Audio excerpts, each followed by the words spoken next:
Assalamualaikum semua, apa khabar? Korang pernah tak pergi interview? Korang bagi tahu dekat orang yang interview korang tu, saya nak kerja ni sebab saya nak tambah pengalaman. Saya nak tambah experience. Mesti korang pernah kan? Sebenarnya, jawapan yang macam tu waktu interview tak bijak guys. Sebenarnya, tujuan kita datang interview ataupun cari kerja ataupun pergi kerja ni adalah nombor satu adalah untuk income, untuk pendapatan. Gaji tu banyak gunanya guys. So, apa gunanya gaji ni? Okey, untuk kehidupan di Kuala Lumpur ni dan sekitar Lembah Kelang ni, nak bayar rumah mahal. Nak ada kereta pun mahal. Nak membesarkan family pun mahal. Nak makan, nak ke mana-mana ke sana ke sini pun mahal. Jadi berapakah income yang korang rasa selesa untuk hidup di Kuala Lumpur ni? Ada yang kata 3,000, ada yang kata 5,000, ada yang kata 10,000. Tak kisah. Tapi korang mesti ada satu amount yang mana yang korang rasa kalau hidup dekat KL ni kena ada satu amount ni. Contohnya katakan 10,000 lah. Kan? So, untuk dapat gaji 10,000 ni, apa yang korang perlu kena buat? Okey, Pak Sek tak nak komen banyak tentang plan apa yang korang nak buat tu. Sebab biasanya ramai yang dah tahulah. Yang ni plan A. Korang mesti dah ada plan apa benda nak buat kan.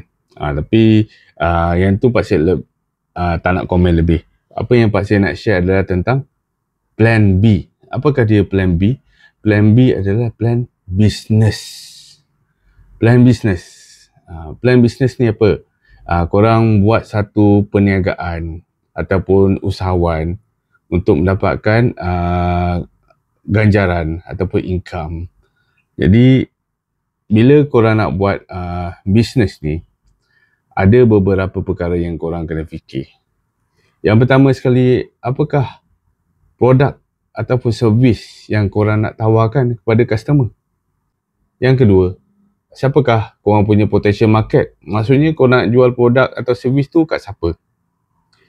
Dan yang ketiga, berapakah potensi keuntungan yang bakal korang dapat? Dan yang keempat, apakah bonus ataupun extra ganjaran yang korang boleh dapat seperti trip percuma ke luar negara ataupun lucky draw ataupun peluang kenaikan pangkat. Dan kelima, last sekali, korang boleh buat ke? Di mana ada kemahuan, di situlah ada jalan. So kalau macam korang nak buat sesuatu, nombor satu mesti ada keinginan. Yang kedua mesti ada kemampuan. Dia macam ni. Contohnya korang nak kahwin kan. So orang nak kahwin tak boleh paksa. Dia mesti ada rasa keinginan nak kahwin. Baru dia akan cari jalan macam mana cara nak kahwin dan sebagainya. Yang kedua, dia mesti ada kemampuan.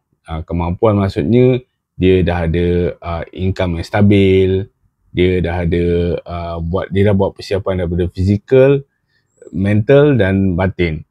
Jadi semuanya berkaitan dengan keinginan dan kemampuan. So kalau macam korang nak sesuatu, insya-Allah boleh dapat. Tapi kena ada keinginan yang sungguh-sungguh lah. Okey, bila kita cerita pasal keinginan, macam-macam orang ada keinginan.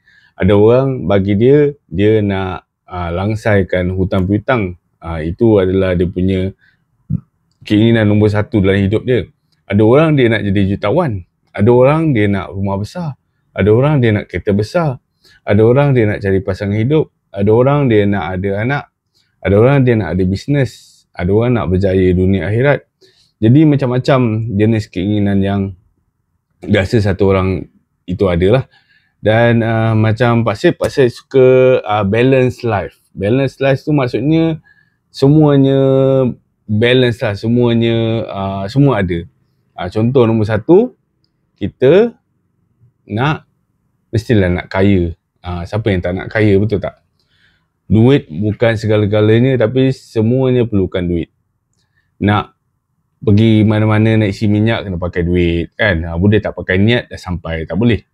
Dia mesti ada duit, perlukan semuanya perlukan duit lah. Nak pergi bercuti, nak bawa bagi family jalan-jalan, mesti nak pakai duit kan. Nak bawa pergi makan, semua nak pakai duit. Jadi nombor satu, apa yang Pak Syed nak adalah 5K. Yang pertama, kekayaan. Kita nak kaya lah. Yang kedua, kita nak keberkatan. Kadang ada duit banyak pun, jiwa tak serabut, fikiran pening, gungsing, banyak masalah. Hidup ni kadang-kadang rasa tak tenteram lah. Kita kalau boleh nak hidup ni berkat, sentiasa dirahmati, sentiasa redha, dipermudahkan segala perjalanan. Kalau boleh, family kita happy kan. Kita nak berkat lah. Berkat tu penting. Walaupun kita dapat sikit tapi semuanya cukup. Cukup untuk bayar rumah, bayar kereta. Ni kan dapat banyak kan, tak cukup, kereta rosak lah. Macam-macam masalah lah. Kenapa keberkatan tu penting? Yelah, kalau kita diberi kekayaan, kita sibuk sangat sampai tak boleh nak solat, kita sampai menghalang kita untuk membuat baik kepada orang, yang tu tak berkat lah. Ataupun kita kaya tapi kita tak dapat pergi tak mampu, kekayaan kita tak mampu bawa kita kepada amal kebaikan. Contohnya macam nak derma kepada orang yang lebih susah, ataupun nak bantu ibu bapa, bantu adik-beradik, bantu orang lain. Dan juga mungkin kita sendiri pun terlampau sibuk kejar dunia, tak dapat solat 5 waktu di tempat azan dilaungkan, di masjid, di surau. Dan mungkin kita tak dapat pergi ke Mekah untuk menunaikan haji dan umrah. Jadi keberkatan tu penting lah bagi seorang Islam. Tak guna duit banyak tapi hati tak tenang. Yang penting dapat sikit pun Alhamdulillah, dapat banyak pun lebih Alhamdulillah, lebih berkat lagi, lebih bagus lagi. Jadi yang pertama tadi, kekayaan. Yang kedua adalah keberkatan. So yang ketiga, kesihatan. Kesihatan ni adalah satu kekayaan yang paling tinggi sekali. Jadi yang tak guna kalau macam kita ada duit banyak, bermilion-milion, berbilion-bilion dalam akaun, tapi kita sakit. Kita tak sempat pun menggunakan apa yang kita ada ni untuk menikmati hidup ni. Contohnya kalau macam dah ada duit banyak, tapi sakit, kanser, tumor. Jadi nak buat apa pun tak boleh, duduk terbaring kan. Sihat penting. Kita dapat pergi travel luar negara, kita dapat bermain sukan, kita dapat keluar peluh. Sihat ni penting. Ada orang kan dia sanggup keluarkan beribu-ribu ringgit untuk jadikan dia sihat je. Ada orang kan kadang-kadang kan dia demam pun dia dah rasa macam susah hati, kenapa ni kan. Ada orang dia kalau boleh dia akan keluarkan duit yang dia ada untuk jadi sihat. Jadi kesihatan ni sangat penting.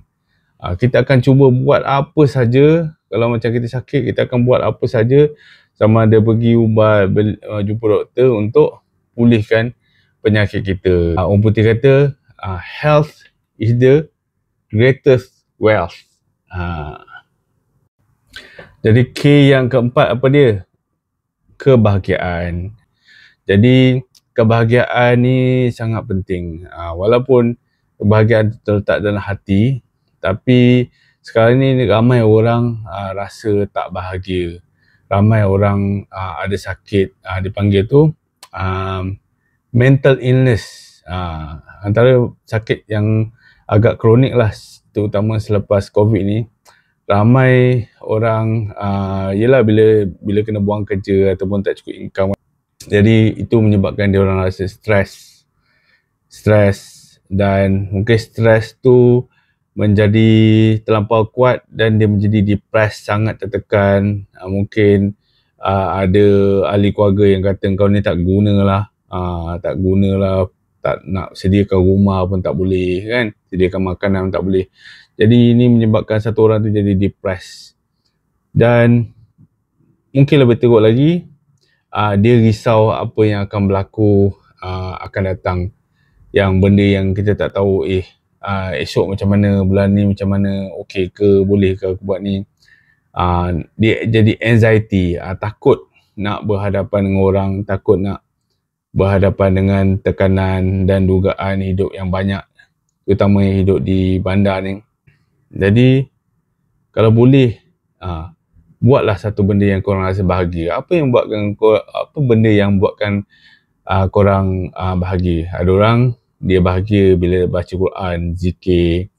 Ada orang dia bahagia bila dapat tengok movie. Ada orang dia bahagia bila dapat pergi hiking dengan kawan-kawan, dapat travel ke luar negara. Maksudnya buat sesuatu yang dia bahagialah. Memancing ke, panjat gunung ke, diving ke. Cari satu hobi apa yang membuatkan korang rasa bahagia. K yang terakhir adalah kerjasama antara kumpulan. Apa yang penting? Kerjasama. Maksudnya kan kerjasama ni macam teamwork lah. Kita kena ada macam teamwork ataupun kerjasama dalam rumah kita. Mesti saling tolong-menolong. Contohnya ayah pergi kerja, isteri pun pergi kerja, anak-anak pergi sekolah. So masing-masing sibuk. Tapi bila di rumah kita kena tolong-tolong antara satu sama lain lah. Okey, siapa nak basuh pinggan, siapa nak kemas rumah, siapa nak masak. Jadi kena ada teamwork lah. Tak boleh lah cakap macam aku penat lah, kau buat lah, ni bukan kerja aku. So mesti ada teamwork. Dan begitu juga dalam ahli keluarga kita kan, kalau macam nak buat satu benda macam gotong royong ke, nak pergi travel bercuti ke, jadi mesti ada kerjasama lah. Tak boleh macam harap-harap dia je organize kan, dia je bagi energi, kita tak ada bagi apa-apa pun. So mesti ada kerjasama. Dan begitu juga macam dekat tempat kerja kita, asyik-asyik aku je kena buat kerja ni kan.